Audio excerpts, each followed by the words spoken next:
The only homework on this team is things, baby step things to do, baby step things to do to make it a commission check. Easy way to get a commission check. So since we've got some new people here today, we're going to have even more fun. And you're going to go around the room and you're going to say, I confess, I'm a realtor. My name is Kathy Fernandez. And then you're going to answer the one question I'm going to ask everybody. But I'm going to skip you since it'd be nice to you. I'm going to skip you. You'll be the last one. Okay, we're just going to go around the room. Starting with you, and here's the burning question. We want to know, no long discussion, we just want to know what your annual sales unit goal is before the end of this year. How many sales do you want before the end of the year? That's what's your goal. I.e., Kathy Fernandez, my unit goal for 2017 is whatever. So starting with you, you go. I'm Lisa Wiseman. No, I confess. I confess. I have to confess that I'm Lisa Wiseman. I confess I'm a realtor. Thank you. I said it right. In fact, I corrected somebody. And my sales goal for the end of the year, since I am brand new, it's not a lofty goal, but I want 6. That's excellent. That is excellent. All right. I, Suzanne. I confess. I confess I'm You a have to realtor. learn to take direction. It is true. I confess I am a realtor. And my sales goal is to, do I have to say a number? Mhm. Okay, let's say 3.5.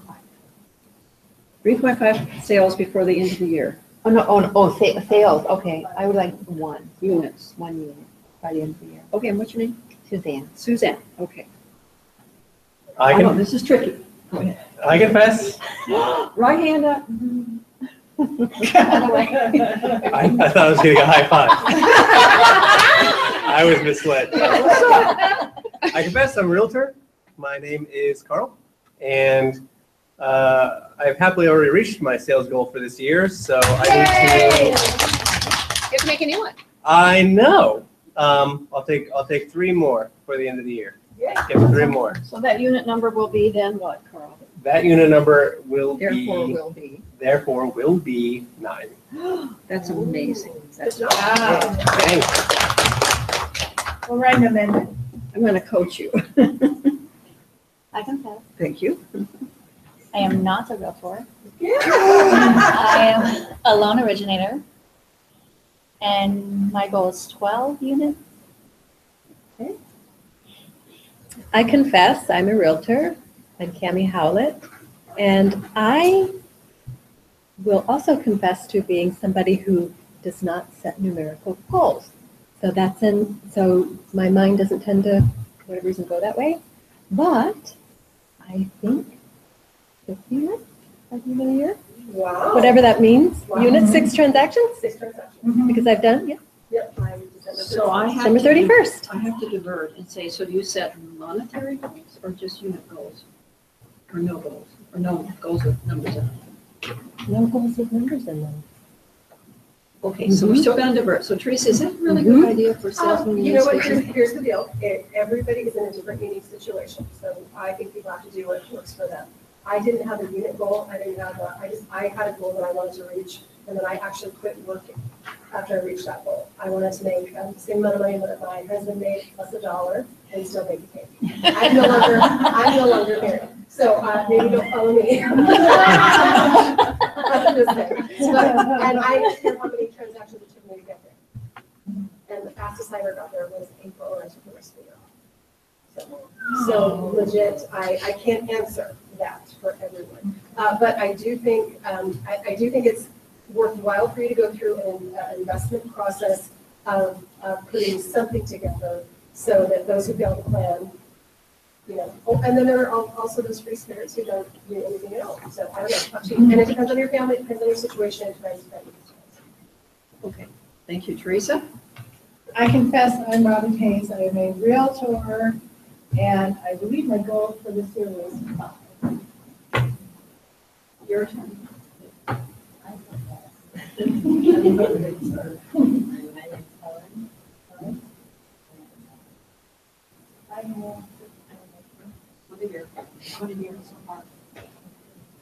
started That's excellent. That's excellent. Since March. It's hard business. I confess, I am a realtor. My name is Amanda, and I believe my unit goal for the year was 8, and I don't know how many I've done so far. This is exactly why we're having this little test, because you have to know what your goals are and where you are in the process. It's almost, what's the last month you can do a transaction and you can get paid this year?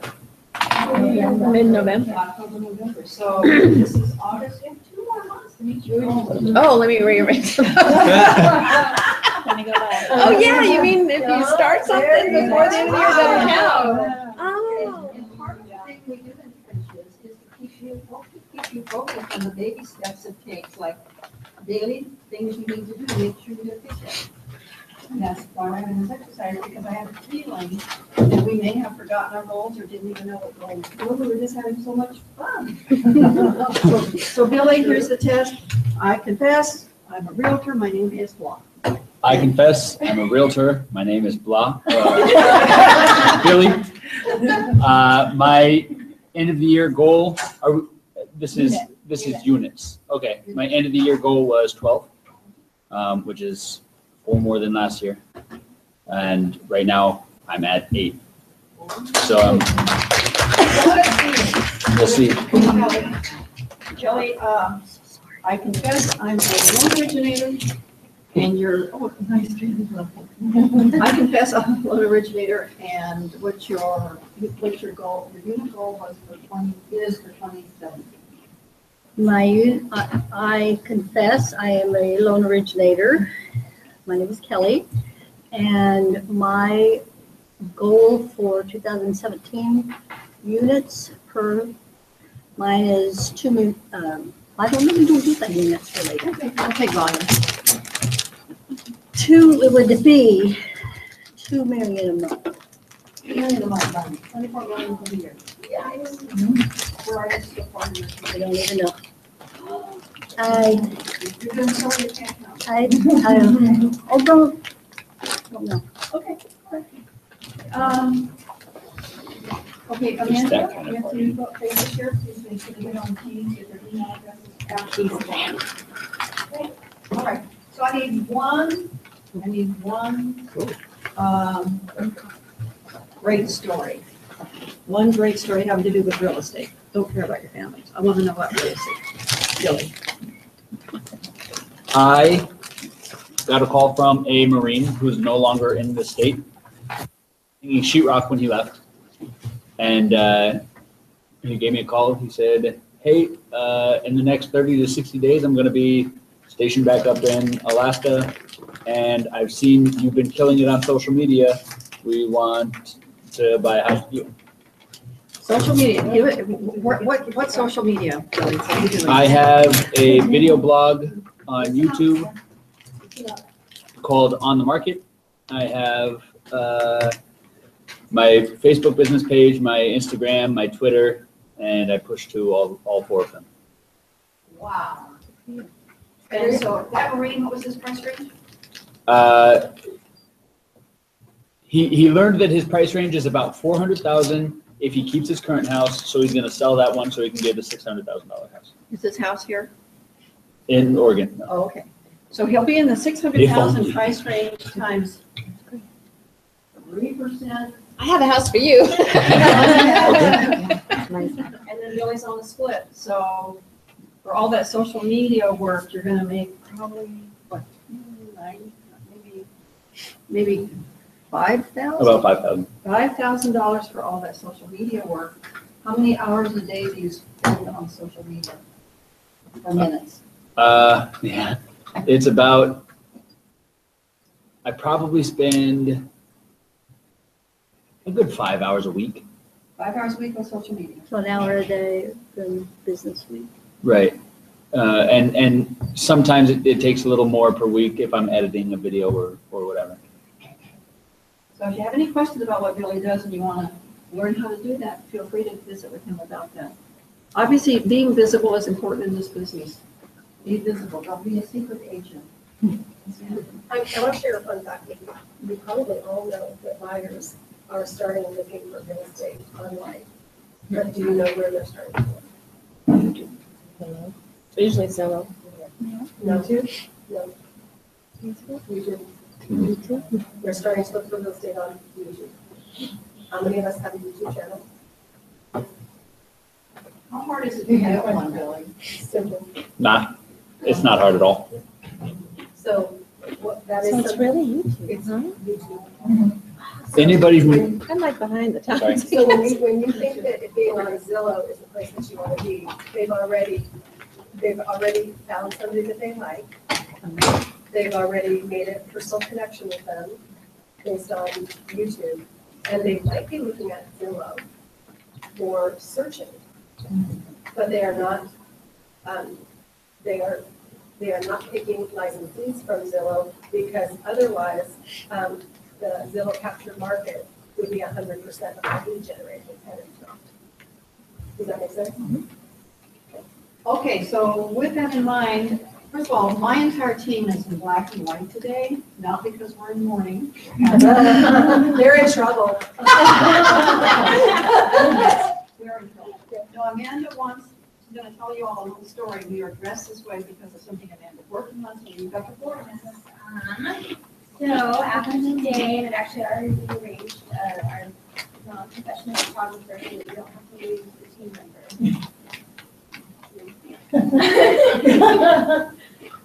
So I asked my whole team to dress in black and white today, and we're gonna do a team photo. It doesn't have to be professional quality or anything like that, but we're just gonna get a nice, good, basic team photo. And once I've got that, I am ready to launch our team Instagram, and I will start working my magic there, with followers and posts, and I've been building up photos over the last couple of months so that I have a stock Of our of listings and sales, and even photos of you just doing things around the office. People like a personal touch. So I'll see you doing my makeup. Anyways, That's hysterical because it's true. in all seriousness though, people would like to see you doing your nails. That's exactly right. it's just a personal touch. They want into your life. Well, They're not going to want to like social media. They want to see you inside. They're curious. So anyways, I'll be launching our team Instagram here over the next couple of weeks. I'm sooner than that. And I'm really excited for it. It's been a lot of years on Snapchat, and I didn't realize how much I knew about it until Billy got his Snapchat, or Instagram, sorry, and started asking me questions, and they're able to give him answers. So I was like, hey, let's do this for the team. So you have some stats for us? Stats. So, and then today I did a little experiment, and of course with the permission of all the licensees that I have on tour today, I put just about every home up on the world's Snapchat, so anybody in the world can go see it, and the numbers are astonishing. The first one, which was Andrea Gribbin's cute little listing, already has 121 views. Carla's listing over there on Birch, I believe, already has 173 views. Alyssa Bell's listing over on Morningside has 376 views since 10:42 a.m. The fourth home, which was Gail Dossman's, already has 353 views. And Ms. Helen, yours over on Fairweather Park, already has 342 views. Okay, so Amanda, so where are you launching everything? And then to the world. I know, but through what medium? Through Snapchat. And so when you go to Snapchat, you've got your ability to take photos, front and back and whatnot. When you pinch in on the screen, you get a map. On the map, there's all these little blue dots. Now, if you follow ours around town, you'll see all the properties on tours. Okay, so is this something, and you know I am not electronically inclined, which is in part why we're here today with this subject. Is this something that you and I could do? Yes, in fact, it's so something that you could do that today I taught Larry M how to do it. And he is the one that took the video for Helen Joy's listing and posted it there all by himself, closer to directing almost, but in that. Hey, Kathy, you don't need to learn to do it because you've got. Talk about job security. Right? But may I say this? You can't afford not to know how to pay for it, or not, you can't afford not to know how to do it, because then you can't be ripped off by somebody telling you this is gonna cost you $300 Oh, yeah? per property. Oh, yeah. Okay? So the whole point of, I wanted Amanda to teach this to you, I told you about it because anyone who can do this, absolutely, you can do this. And this is that, and of course.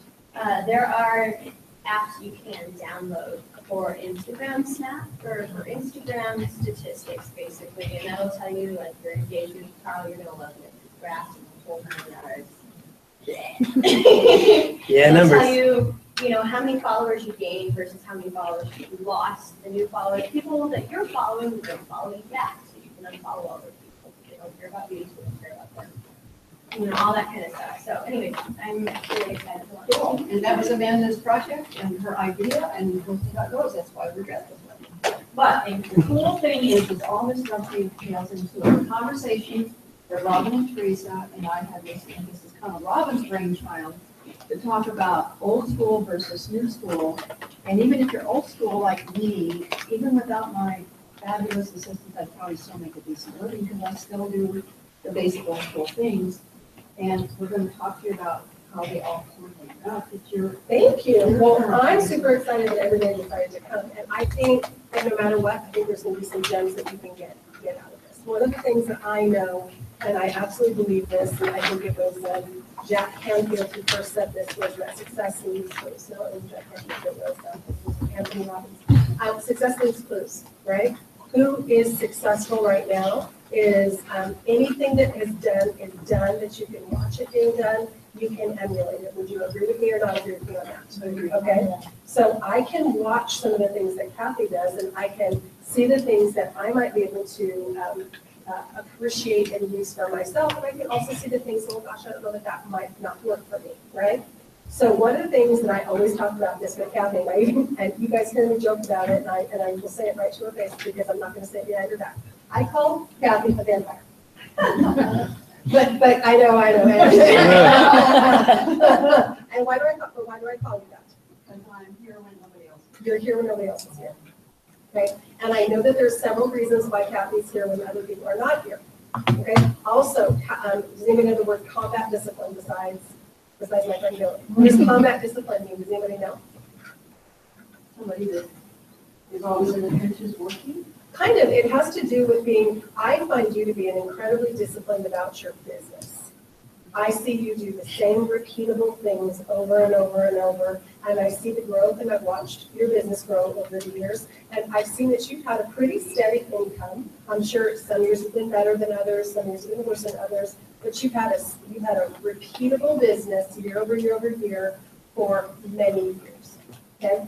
That, my friends, is absolutely, I emulate that, I don't know about you, that's something that I want for myself, but success leaves clues. One of the things that I know about Kathy, and although we do have a very wonderful social office, you rarely see Kathy socialize. No small talk. No small talk. I call it all business.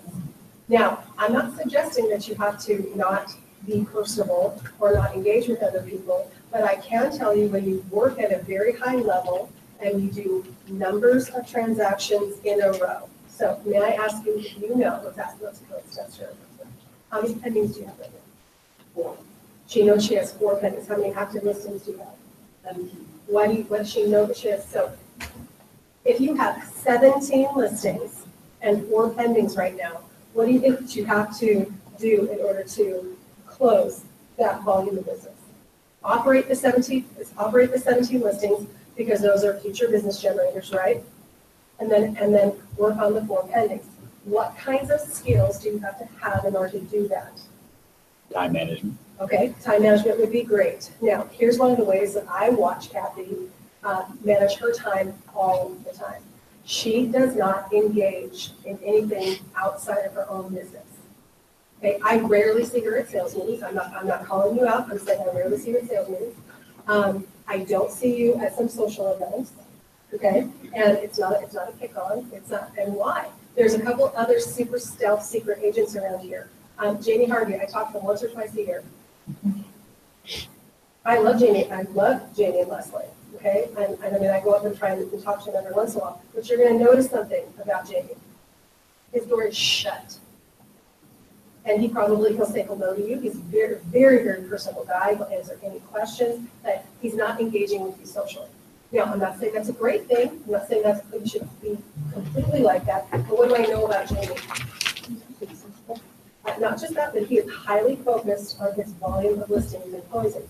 And because he has a high volume of listings and closings, that means that his 100% time and attention has to be laser focused on one thing and one thing only. Okay, that's the things that he has to get done that day in order to maintain that listing inventory, and that's in order to maintain that pending, in order to get those closed.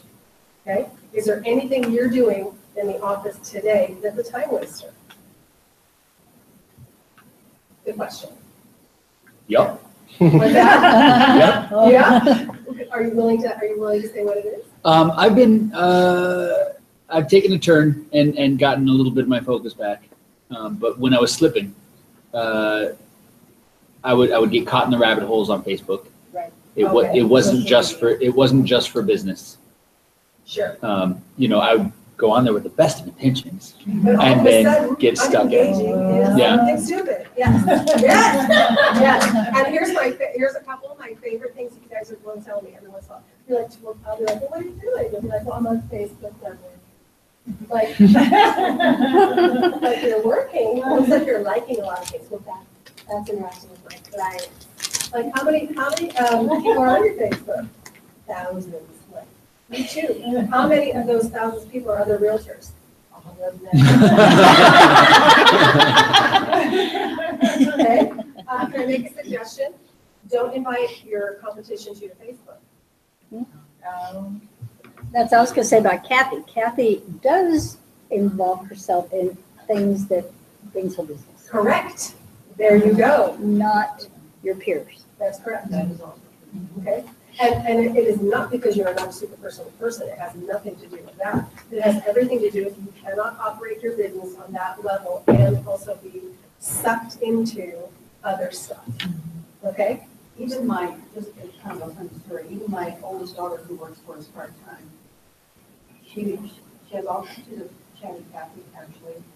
And when she comes into my office to theoretically talk about what she's supposed to do with a file, if she launches onto anything other than that file, I didn't know I was doing this, she accused me of this.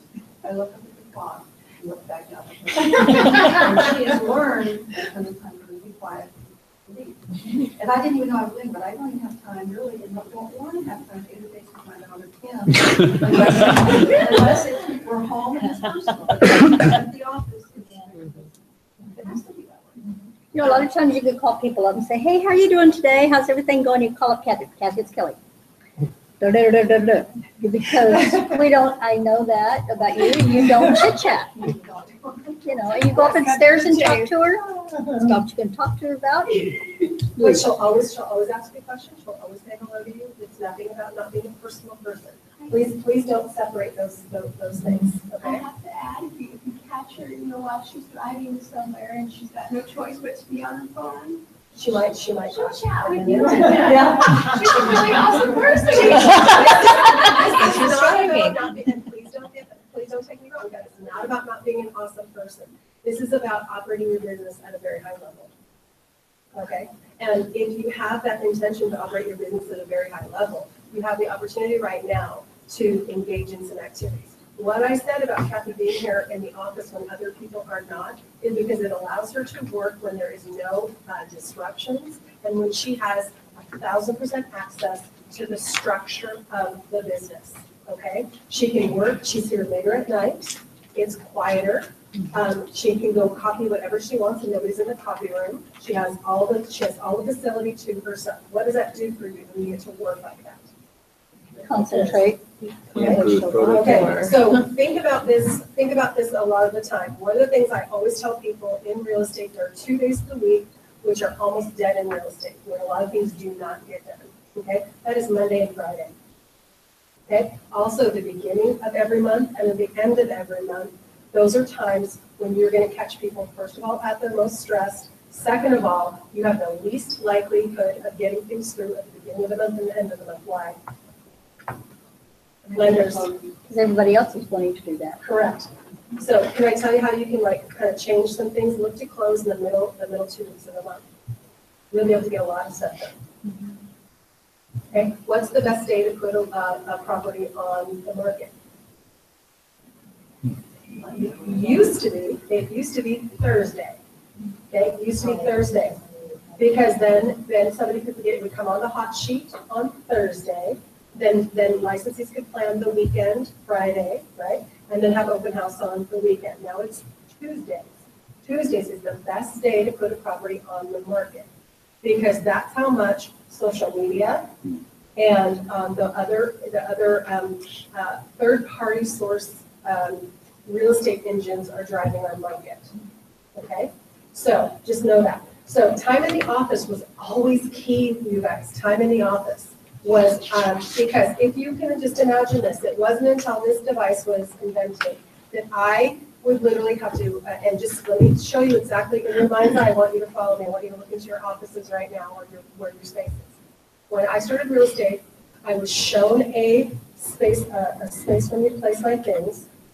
I was given a phone and a crisscross directory. Does anybody know what a crisscross directory is? A Rolodex? Not a Rolodex, a crisscross directory. It's a directory that used to have people's names, addresses, and phone numbers, and they crisscrossed because everyone here was required to have a home phone. How many of you have a home phone right now? Old people. Okay, so people who we were absolutely attached to our phone at our office. The only way our client could get a hold of us was at the office. You didn't give out your home phone number, right? And it wasn't smart 30 years ago, it wasn't smart today. Don't give out your home phone number, guys. But you would go to the office so that you could do what? Get all your calls. Talk to your buyers, talk to your sellers, right? You used to have to work into the evening after your buyers and sellers got off work because that's when you could talk to them. Okay? So our days started a little bit later and we went into the evenings a little bit longer. Okay? So time in the office. You had to have a daytime. Does anybody know what a daytimer is? Okay, do you still use one? I use electronic and backup. Okay. I will tell you the day that you rely on this device for all your appointments and everything is a very bad day. Okay. Do you know what net neutrality is right now? Net neutrality. Okay. You may not own all your information that's in the cloud. So if you just try and only use this for all of your appointments, all of your stuff, you may not own it. Okay. Right now the internet is running free. Okay. And unfettered. And it can be accessed without a warrant. That's You or your client are being investigated. That's a whole other kind of, that's a whole other kind of fish, but that's a whole other fish. But the day that you don't know, I right now have 2 children, I do not know their home, I do not know their phone numbers by heart. I don't know their phone numbers by heart. Why? Because I rely on In your this. contract. Contacts. Right, okay, so that's a really interesting thing. You need to have some kind of paper backup of something. I'm sorry, it's so true. But a Filofax, everybody remember what a Filofax were, a daytimer? And then we had everybody's phone numbers was written on cards of some kinds. Okay, we used to have that twisty thing that had all the cards in, the Rolodex, right? And then that was a really big deal. Cell phones were rare and extremely expensive and were not a practical device other than if you were here this morning, you heard me say, I owned this thing and I said 6 words on it. Call me back on a landline. Because it's $2 a minute. You didn't have, how long are you, my average conversation, I know from tracking is 22 minutes. I spend on the phone on every single call, 22 minutes. Okay, I could not afford to speak 22 minutes on this because it was $2 a minute. You would have $900,000 phone bills. Okay, so if you had a phone bill that was larger than your house payment, it didn't translate into transactions. Does that make sense? The only time that really things got good were when phones got cheaper and data plans got freer, right? Okay. So you have an opportunity now, which is new school, being able to do all of your business on the phone, right? And you're 100% completely and totally mobile. Are you ever caught out without having the tools that you need? What are you caught out not having? If I have a posted client phone number to my cell phone, I can't call them to their phone. Okay, So part of the listing process is posting everything to the cell phone, but if I ran out of time, because another client was walking through the door, sometimes that doesn't get done, then I can't phone them, so I'm coming out of business. can I make a suggestion? Every single person, and if you were in my pre-licensing class, what did I ask you to do? Do you remember? I asked you to send me your contact on your phone. When you're sitting across from your interview, ask them right then and there to send you a contact and you'll send them yours. Okay, that way, guess what they do? They text you their contact information. All you have to do is hit create new contact and it's them. Then you can't lose them. Okay, so do that. I want to also talk to you about messages. You are now able to all get your messages directly. Okay, anybody remember these? Okay, anybody still use these? Do you use them at all in the mortgage industry at all? You don't use them? How about in medical? Do you still use? We have a version of, yep. You have a version version of of that, okay?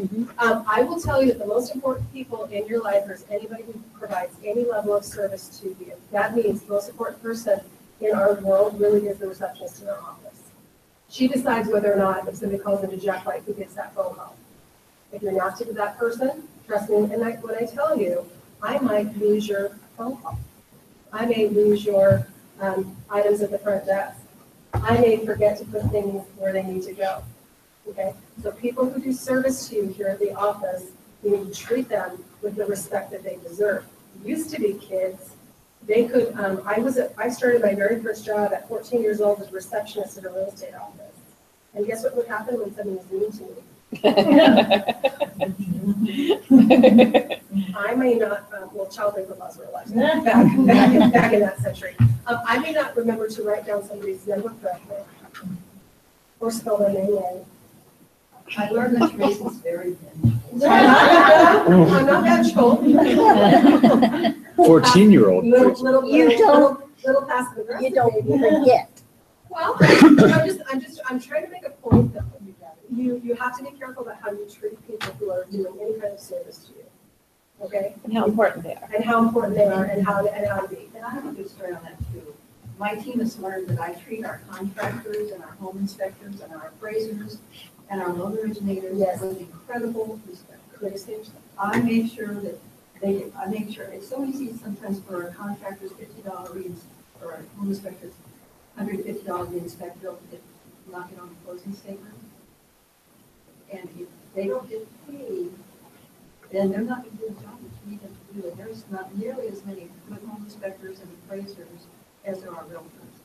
So my team has learned that we treat those team members, really team members with the utmost of respect, but we can't do our job without them.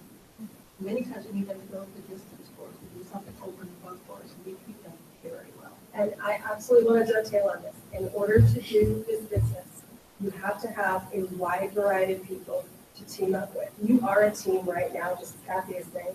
She has actual team members, but you need a team right now. I need mortgage people, and I love Home State Mortgage. I think they're fantastic. I think we should use them as much as possible because they're downstairs, and I can go stand on their desk when something doesn't happen, and they can't avoid me in the parking lot because I know their car. So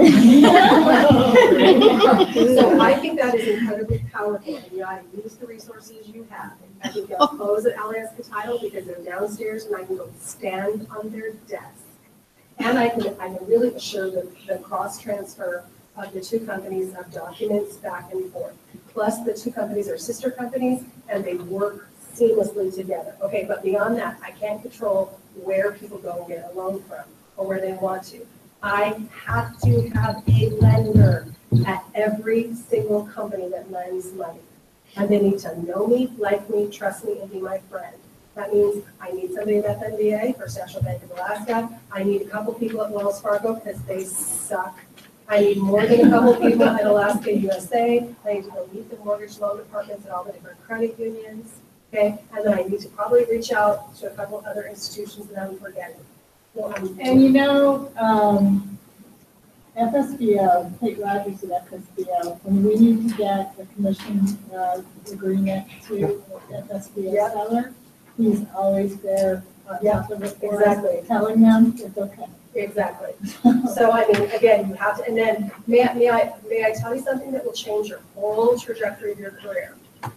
Even though you're gonna meet people who are not kind to you in this business, okay, and may not do everything as you wish they would do, it is your job working for Jack White, this is something that we expect from our licensees, that you will treat other licensees with respect. You're gonna meet a lot of people who are not particularly congenial. You're gonna meet a lot of people who don't actually want to work toward getting the transaction done. Doesn't matter, we're gonna do it better anyway. We expect that of our licensees. Here's one thing that I know on the street every day in Tri-Zone Sunday. People tell me all the time, I love working with you guys. I love going and showing a Jack White listing because they know that we keep our commissions up, first of all. I love showing a Jack White listing because we typically have our listings are in a similarly situated situation where they're generally look nice when they come on the market, okay? I love working with you guys because you know how to write the contract.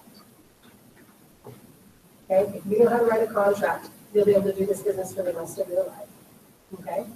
So those three key things will keep people coming back over and over and over. Guess what? There are some buyers who will literally tell you which licensee you prefer to work with. If I'm a listing licensee and I've got a seller and we've got a multiple offer situation, I've been asked the question that you have too. Who do you prefer to work with? If there's somebody out there who's been nasty. Well, as a matter of fact, any one of my teachers says, I'm going to write an offer in such and such a listing. My very first question is, That's correct. I always remember about this because you learn the ones you can count on, rely on, and those you maybe don't trust as much. And it's all the time you might write an offer.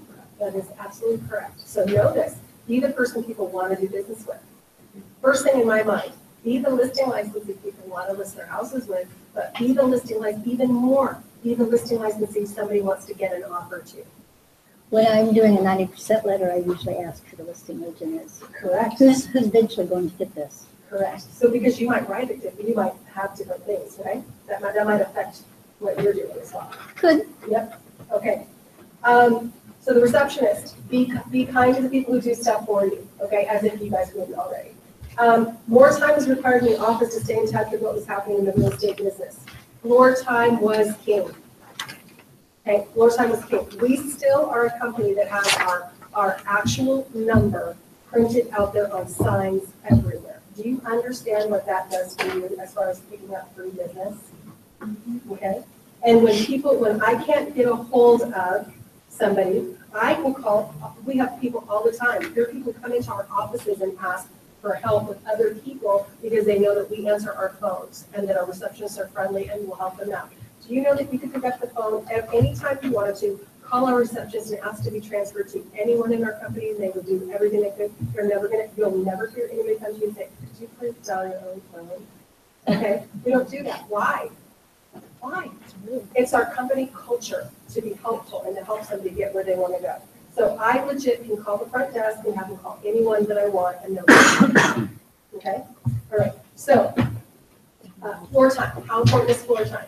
You need to start sitting some floor time. You need to start picking up some buyers because there's people still out there who are going to call the main number on the real estate, which is also really important for you to think about as far as marketing goes.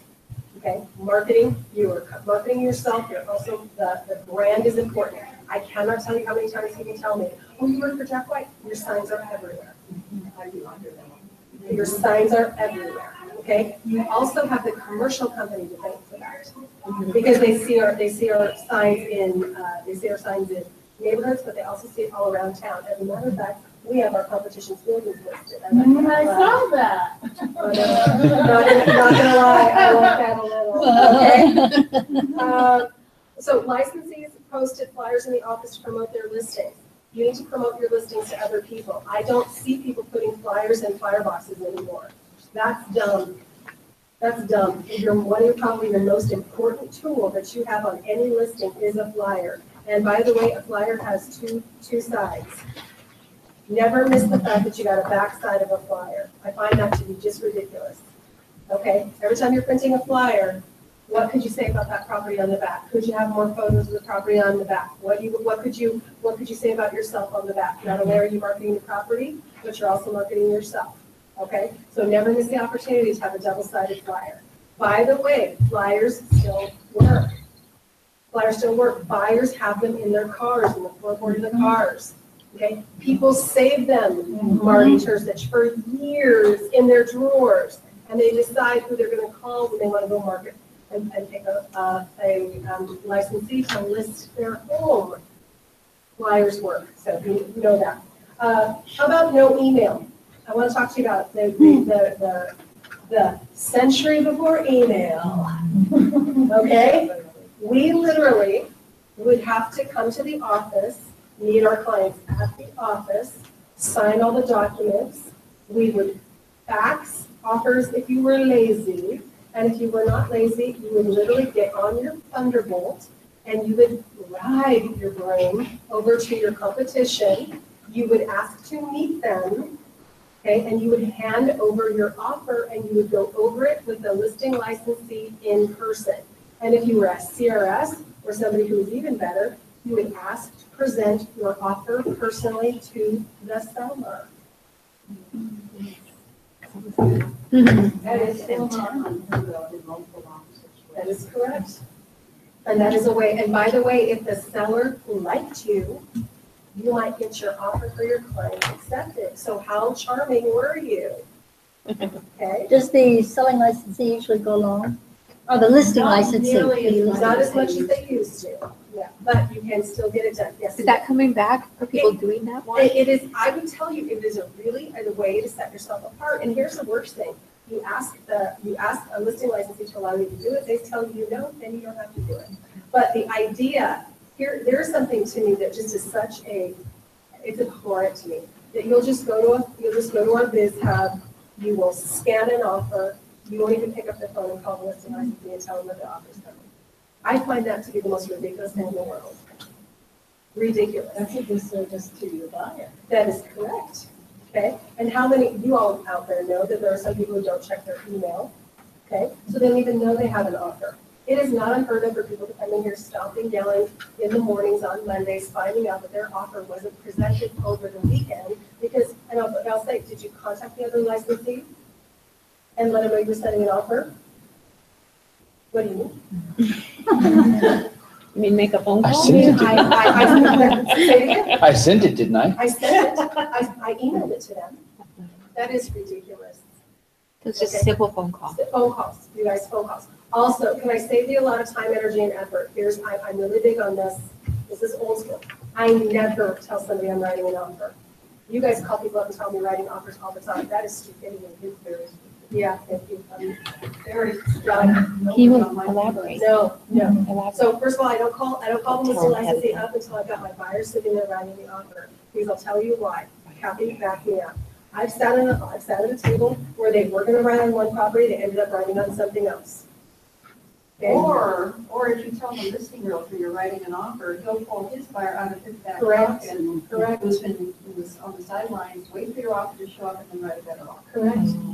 Now, you still need to find out if the home is still available, if any offers expected. And I will go so far and say, I'm meeting with a client this evening. We were considering putting an offer on There your you home. go. We looked at quite a few others as well. We're not sure what we're gonna do. There you go. Tell us more about your seller's motivation. Is that There you go. available? There you go. Okay, that's higher end real estate, guys. If I tell you I'm writing an offer, first of all, I look like and then next worst habit. Never call your client up and tell them you're receiving an offer until you have it burning in your hand. Because the 4 people that told me that they're gonna write an offer didn't, and now I look like a moron to my client and they're mad. And they're not mad at the 4 licensees who told me they were gonna write an offer, they're mad at me. Then they call me for the next 42 days saying, where's my offer? Where's my offer? Where's my offer? You said I was getting an offer. Where's my offer? Where's my offer? You set yourself up in a bad situation. I never call somebody and tell them I'm sending an offer unless I have it signed in my hand. And I am never letting somebody know, I'm never calling my client and saying I'm receiving an offer until I have it in my hand. Okay? Those are 2 old school ways that you can save yourself grief. okay? And you can keep clients, okay, because it's miserable. Okay, by the way, okay, new construction needs to be king. New construction needs to be king. I will be, who has written on new construction this year? Okay, how many loans have you guys done on new construction this year? You've done one this year. One this year. Well, two. Two. Yeah. Okay. New construction, we used to write on new construction all the time. All the time. Anchorage was growing back then.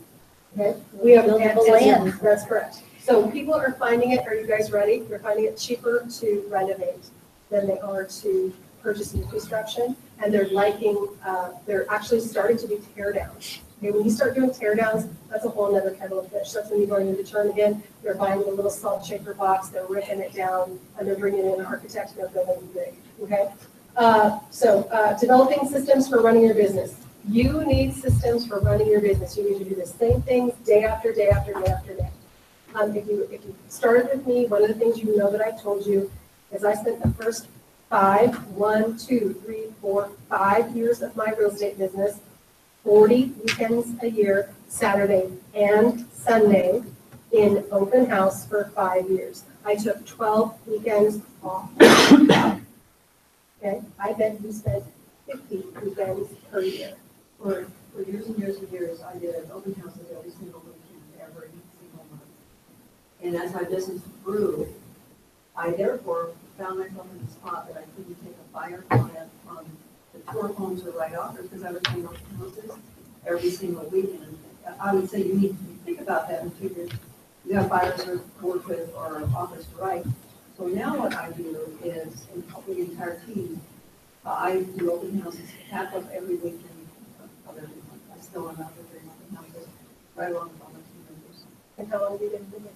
40 years. Okay, so by the day you tell me that you're sick of doing open houses, I got nothing when I hear people say, I'm sick of doing open houses. Here's what I'm going to tell you. There are very few ways that we invite the public in where they come to us. Okay? And those open houses have dividends that you cannot imagine. First of all, for 5 years, if you're doing consistent open houses, you're going to see the same people out there.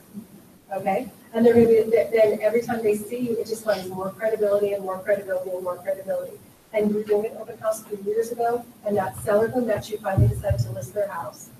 Okay? And they call you and you're still in the business. So it just pays dividends and dividends and dividends. And then the more you get to interact with the public, the more charming you get, the more buyers you work with, the more sellers you meet, the more you do it, the more you do it, the more you do it, the more you do it.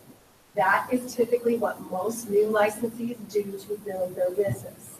Okay? Unless you're going to invest extremely heavily into other areas of buying leads, which is dumb when you're first starting out. You do not need to buy a lead. You need to talk to a person.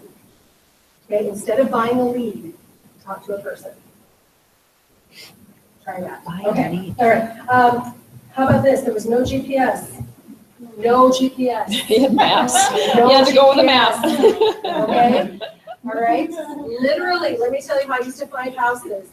Mr. Buyer, you're the navigator. Here's the map.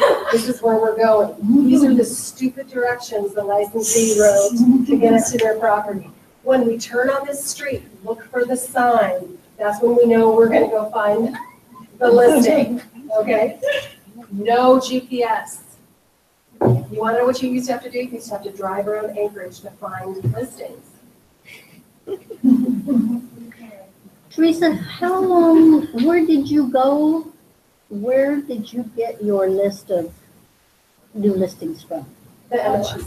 How long has MLS been? Well, the last time MLS stopped printing these books, probably this was the MLS books. This was the MLS. But that wasn't all the new listings. Yep. It was a hot sheet. Yeah. That was It the was a hot sheet. sheet that you could look on online. But Okay. we're But this talking was- before, well, I guess you're not talking about before online, you're just talking about before email. So this was 1988. Okay. Wow. We used to have to get on DOS on the computer in order to access DOS. I know. Don't talk. Don't make me punch you in the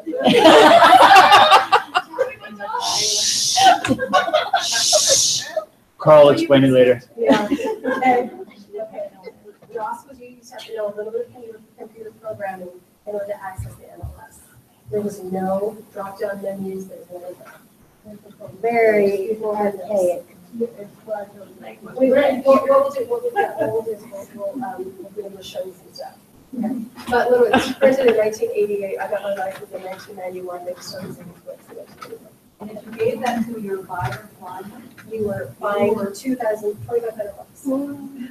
wow, So that's like your card, because they find you for that. Yeah, that's how you know it's legit, okay? So we used to have maps. Also, I used to spend, I talk about this all the time.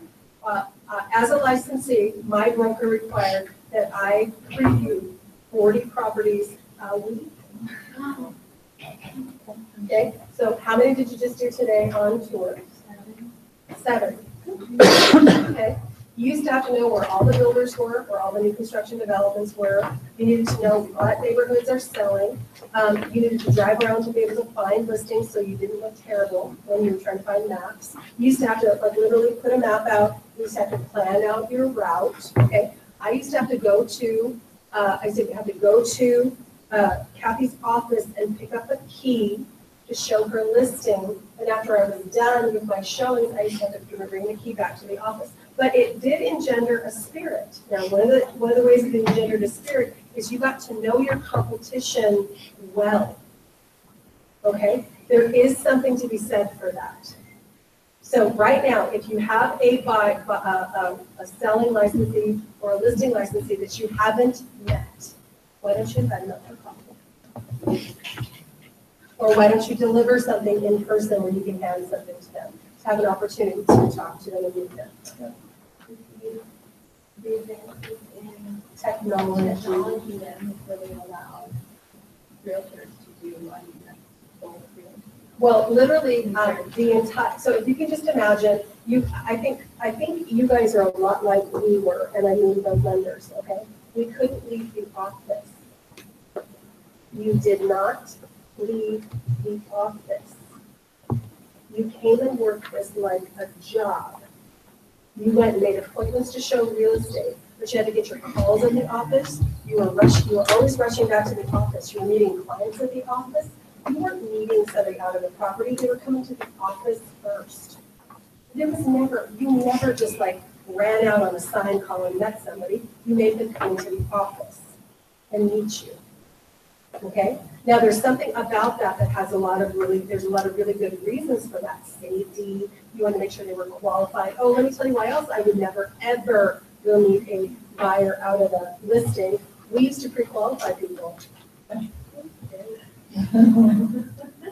I used to pre-qualify somebody. So I think in multiples. Like I know that typically a buyer pays, if a true buyer, FHA buyer is going to pay 6%. They have to have 3.5% of down payment funds. It's going to be 2.5% closing costs. And I know a seller is going to pay 8% if they're doing a full commission, 8% in commission and 2% in seller's closing costs. Why do I know that?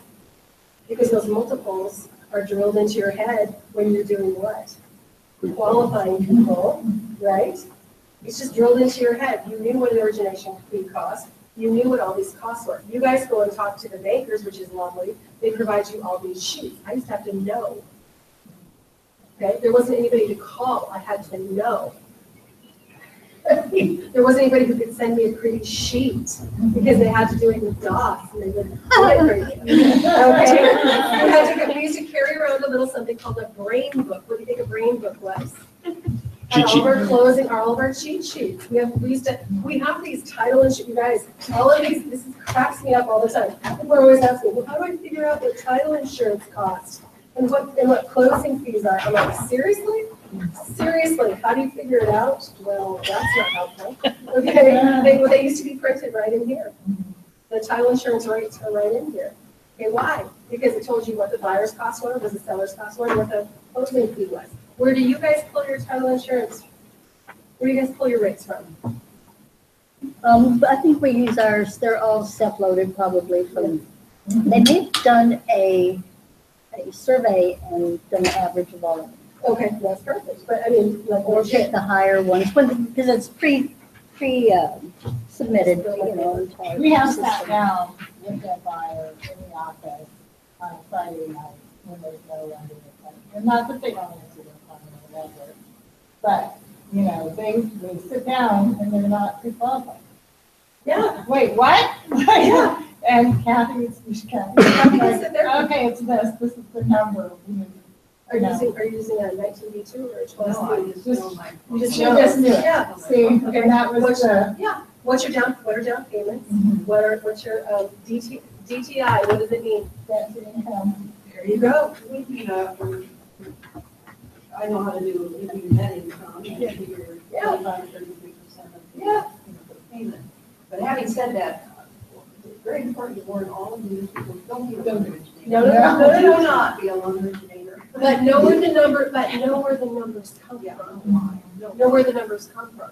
Know that if you met a stranger out at open house, you should be able to get them in a range, okay? You should be able to get them in a range. Well, and you made a good point when we were talking in the office about knowing more than the loan originator knew. Oh, it's scary. And to know, you gotta know your stuff and. So that you don't get told things like, you can't have this, you can't do that. Well, and we've talked about this before, is on Monday morning when they come into the office now to get pre-qualified because they fell in love with the house over the weekend, the real estate agent told them, your house payment's probably gonna be $1,300. They get in and it's $1,600 because they didn't know about PMI Mhm. or the dues. Yeah. And I've actually had a couple deals fall through because of inexperienced licensees giving the wrong information. One of them was closing costs. And all they would have had to done is pick up the phone.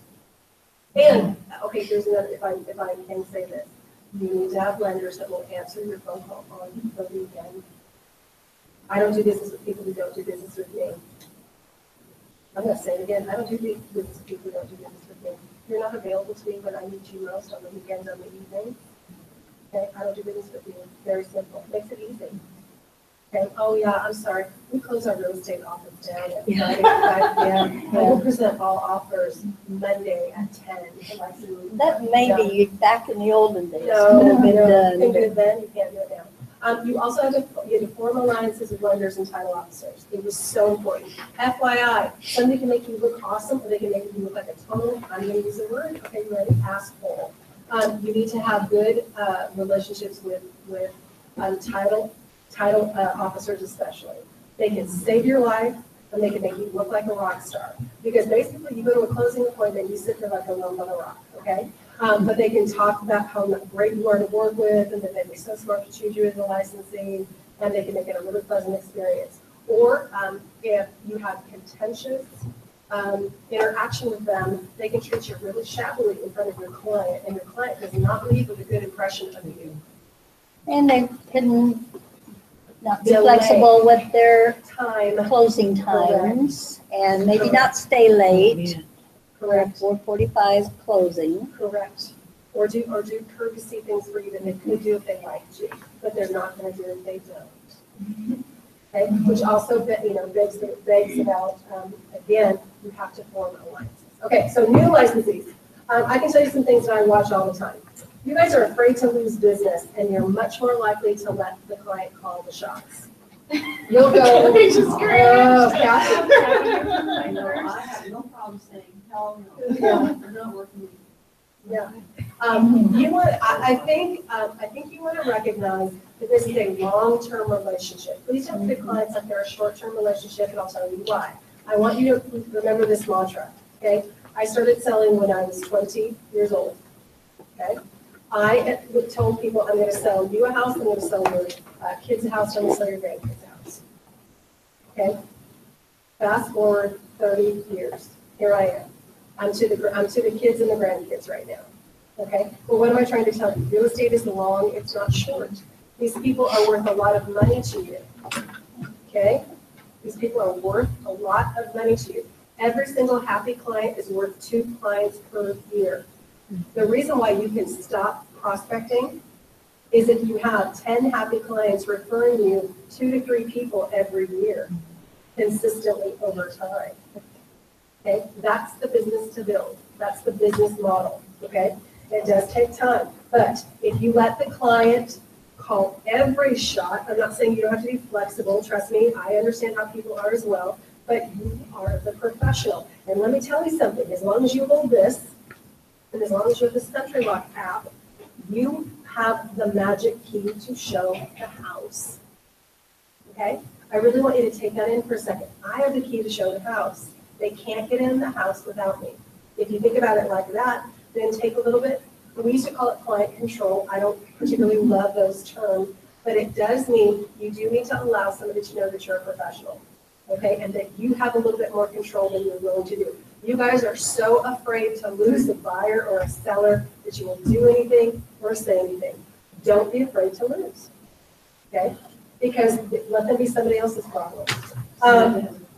Yes, just to add to this, a couple weeks back, I was showing a rental client and Kathy was asking me to do this master five, so that's wonderful. I go to the property and this client has been real jerky about it. No kitchen, yes, no kitchen. But if you rent it, that's fine. Yeah. So they took me to the property, you know, I talked to him about the area, on the phone, explained it to him, and he get to the property and he said, it won't be over. You know, I'm not saying that, I'm not saying that. And I was in such a rotten mood that day probably because of them. That I wasn't even gonna fight them on it. I was like, okay, that's fine, we just don't need to see the property again. And I turned around and I did get 3 steps. Well, we'll sign it, it's okay, we'll sign it. Yes. Good. But Yes. I was so done. I'm like, I'm not arguing with you over A-Ref, Mr. and Mrs. Renter. And tell them your other story about the 3 properties with rental, because you limit them. Oh, with the 3. Oh, yeah, well, I'm not sure it up. So anyways, I've been a little slow personally. I've been closing in a little while, so I started writing rentals. Yes, so you Okay, good Jack for you. Randall and Rusty, so I don't get rusty. And, you know, I'm very upfront with these renters and whatnot, and one thing that I let them know is if they ask, you know, they go, oh, well, what happens if we find, you know, some properties we want to look at? I said, well, you know, I have a 3 rule. I'll show you about 3 properties, and then after that, you know, we'll take it on a case-by-case basis. So that can help on the claim. There you go. Got an email from a lady. You know, we're gonna go investigate these 2 properties, and then like, you could just let us know who to call for that. You know, when we get closer to actually being ready to move into one, then we'll have you show us some properties. But we didn't want to use up our 3 right off the bat. Oh, how cute. Thank you so much, you guys. I love you. You know, here's the phone numbers. That is so cute. The renters will run you in. Oh, for renters will bring you. Buyers will run you around, sellers will run you around, clients will run you around. It's up to you. And the typical rental commission you're going to get, or even willing to think about it, is $100 minus your jackknife split. And I'm telling you all, I tell this to all the money purchase people, you need to think that your time is worth $500 a month. And if you think like that, you're going to be more careful when you think. I agree. How about this? I'm shocked and amazed how many times new licensees have never read our contracts. Shocked. Our purchase and sale agreement is 9 pages, including 1 page for signature. Our listing agreement is 3 pages. Okay, 3, and you haven't read it. It's very important that you read your contract. You are not supposed to be emailing these contracts by DocuSign or DigiSign to someone and asking them to execute them. You need to be explaining these contracts to people so they understand what they are signing. It is unacceptable to email documents for signature without having gone through a contract with somebody. It is super unacceptable for you to have never read it. Okay? So one of the most important things, make that priority 1. Don't be focused on what goes in the box. Know what the box means. Okay? That's another thing that older licensees have over you. We know what the contract says. We know what the ins and outs of the home inspection are. We know about default. You don't, because you've never read it. We understand what FERPTA is. Anybody here want to sparkle me up and tell me what FERPTA is? Foreign. Yes. Oh, you're like on all cylinders. It's the tax, it's 10% tax. It is not 10% anymore, that's a misnomer, but yes. Yeah, and it's not on the profit you make, it's on the value of the property. Yeah, so FIRPTA is the Foreign Investment and Real Estate Tax Act. Anyone can purchase property in America, that is absolutely true. When they go to sell it, they will pay, if they're not a citizen, they're going to pay a penalty. A lot of people do not know that. And they find out that there's an IRS obligation for FIRPTA. It's right in your contract. But you didn't read it, so you didn't talk to them about it. That is correct. Watch Kathy protect her clients like nobody else, because she knows the contract inside out. Yep. Absolutely, it's a big deal. Reading a contract is a big deal. How do you know when a property is overpriced? That's correct. How do you walk in and know a property is overpriced? You tell your homework before you walk in. How about this? You've previewed properties. You've been in properties. You didn't allow your first tour with a buyer to be the first time you show the property. That's what previewing used to do, guys. Because until MLS comes up with smell-o-vision, okay, or neighbor vision, okay, you do not know what a neighborhood looks like. You do not know what a property smells like. You don't know what the neighbor situation is. Dogs barking. Yes. You know, I'm glad you said that, Teresa. I still want to pull a map page from the map books, because it's the map pages that show you green belts and other things that you're never going to get if you do an online map. You need to know. And photos can make a property look 100% better. Photos can make a property look 100% worse. Okay, so, okay. New licensees. I see new licensees all the time. This drives me absolutely bananas. Do not list a property without a net to a seller. Do not list a property without a net to a seller. Do not list a property without doing a net to your seller. And we do those for you if you Yeah, would like us to. And in your nets, you need to prepare the seller for buyers. that is correct. Also, repairs. Typically, a seller is going to be asked for repairs, and we don't know what those are going to be. But we need to at least warn them that they're going to most likely, what do you think, we're just going to, we're going to have a home inspection. Which of your buyers have never asked for repairs? We had a buyer ask for a $40,000 roof. Right? Yep. Yeah, why not? They get it? Yeah. So you need to warn your sellers there's going to be that typically is closing costs. And please let them know we're going to ask for appraisal funds before closing. Oh, also appraisal funds, and if there's any resale certificate, we have to order a resale certificate in. Also, my title people work here. They would tell you the day you get an offer on a property, open title. Okay, open title. And get your survey. There you go. All right, we're okay. Open communication. Okay, one of the things that I see all the time. Please don't get into arguments with people in text. Okay, please don't get into arguments with people on text. If you're losing your cool, you need to just say, hey, I gotta go for a minute, calm down. Never talk to anyone when you're mad. Or via text. Yeah, never email, never text, never anything. What I can happened to me tell a few you is, times. every single text message you have, I'd like you to do me a favor, pretend that you are reading it to, well, Your Honor, I told you about it. He's a sleazy. All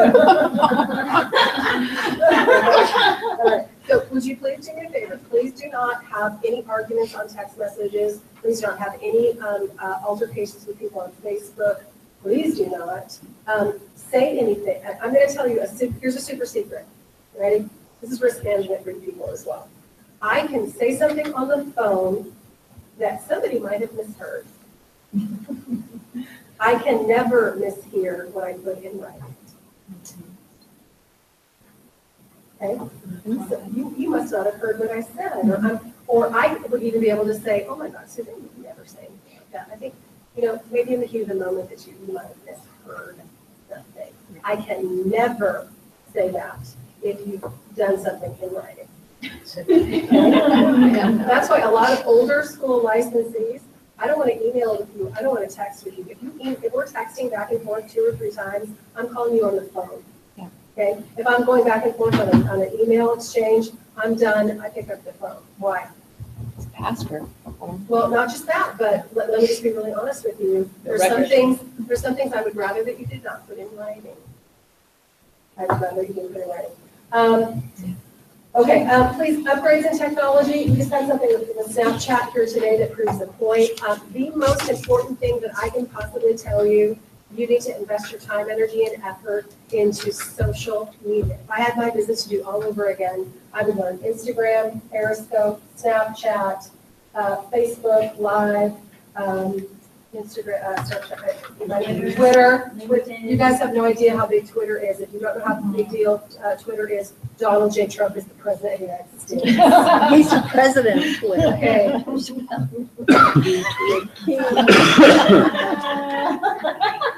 Come back, all right? Twitter. Twitter. It's huge, and you're not using it. You don't even have a handle. You don't have a handle. There you go, babe.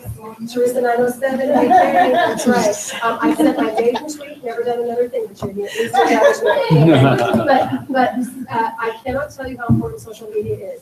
Not what it is. I'll never, ever, ever go to another class about what social media is. Okay, please. How do I do it? How do I mean? How do I do it? How do I do it? How do I do exactly what she did today? How hard is it? Once you know how to do it, you can do it. CMA, how do you do your CMAs? It's a really big deal. CMAs are so easy for you guys, for you kids now. What is the most important thing in a CMA? Most important.